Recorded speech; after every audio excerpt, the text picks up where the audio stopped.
Today we are finally going to dig into the life of King Josiah, who God placed on a throne at 8 years old. An amazing reality. But there was a king in the line of David that was 7 years old. His name was Joash. He goes back a few generations before Josiah. But interestingly, both of these kings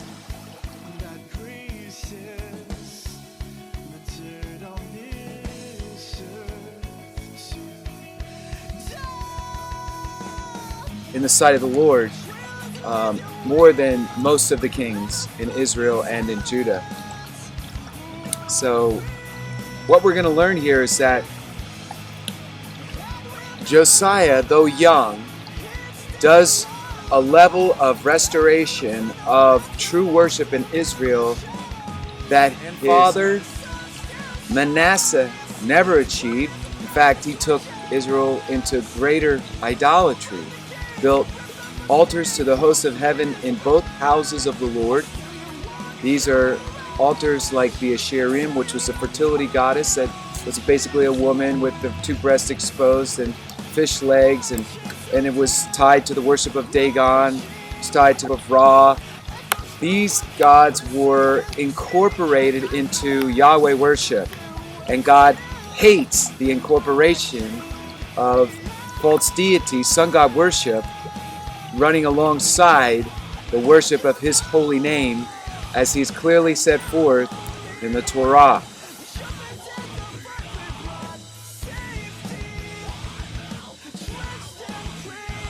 And what Josiah is going to deal with in his life is the reality that not only are there false deities in the holy place, but there's no book to explain how he and the people of God in Israel are to worship Yahweh, because the book is lost.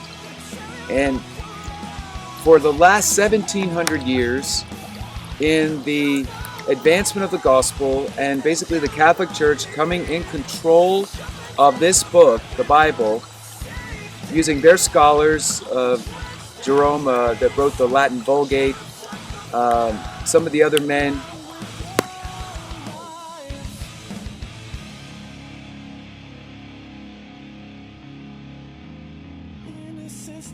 controlled how the translations were done. Not saying they violated everything, but just enough they twisted things to create another way, another Torah. And they pushed Judaism out of culture. They pushed Torah, Moses, the Moses seat, synagogue worship, the feasts were all pushed out of culture. Greatly impacted and hurt evangelical Christianity as we now know it today. So like Josiah, we've got to recover the book of the law. And that is happening as I speak. That has been happening over the last few years as more Christians, evangelicals, are coming to discover their Jewish roots, going back to Israel, studying Torah, studying the Hebrew language. I'm one of those people that God has rescued from a pagan way, a pagan idolatrous way of thinking that the God of the Bible is a European God, as it were, in the Reformation. Not to say all that the Reformation did was wrong. No, the Reformation did some good. By taking away the power of the papacy, by getting rid of indulgences, the teaching on purgatory, and the forced religion, and the baptisms, and cardinal and pope worship, and all of that, they replaced it with similar things, but they took away a lot of the abuse. But they did not take us back all the way to pure restoration.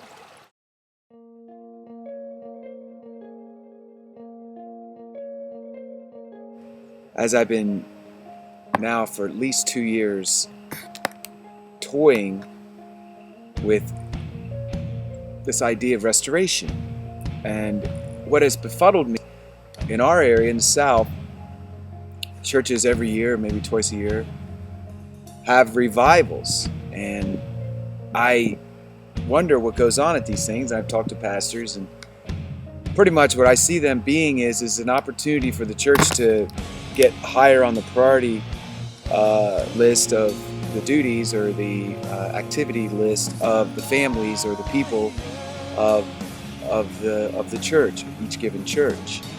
And while that has value, certainly if people are being exposed to truth at church and they're losing their sense of truth and they're just serving their own gods, then they're getting people back into the so-called church setting where the Bible's read and discussed and preached and shared and people are praying for one another and they're feeling and coming into the presence of God is certainly a good thing to get people more focused on that. But what we're talking about is restoration. We're talking about why is America in the state that it's in? Why is the family so destroyed? Why are people doing the things that they're doing with their body? Why are kids killing themselves at a higher rate than any time in history? Why is the father role all but disappeared? Why does it seem like church is about entertainment and programs than it is about a deep desire for people to come and hear God speak to them, expecting God to speak to them in the assembly, expecting to have their heart opened up to them, expecting their secrets of their heart to be known by God, by coming into His presence. It's so holy and so pure. Well, Israel, before Josiah came into authority, had a time of reformation through Hezekiah, but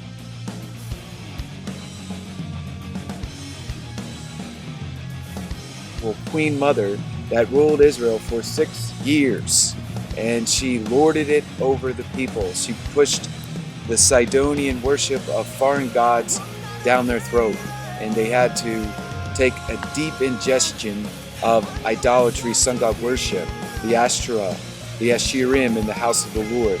She even got to the point where she closed down the temple and Hezekiah had to reopen the doors, get the priests back in their proper place.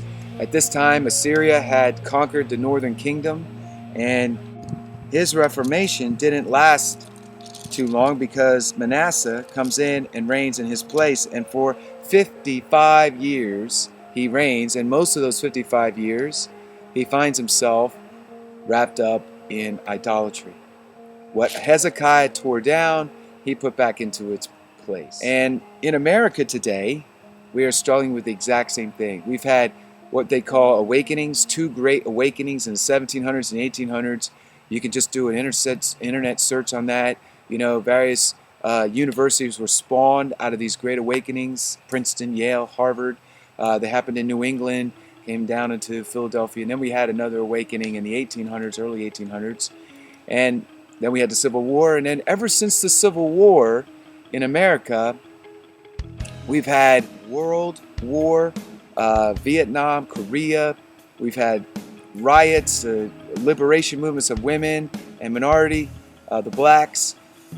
We've had the tyranny of corrupt government, presidencies overrun by falsehood. It went wild, and then in 1929 it crashed because it was based on falsehood, and it was based on the rich, the oligarchy of the J.P. Morgans and the Rockefellers having control of most of the money in the economy and not sharing that wealth with the people.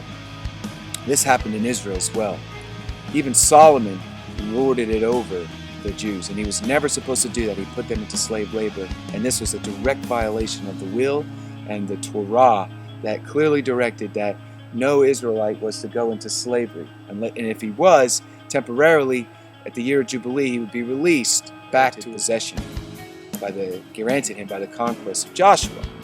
Well, as you see, it's the ebb and the flow, it's the rise and the fall, and that's the way it's been. The whole economy of God, there's the up and the down, there's the rise and fall of nations. Well, in America, we're on the verge of a collapse, and it's tied directly to leadership. It's tied directly to former presidents, congressmen that are corrupt. They're falling into corrupt behavior.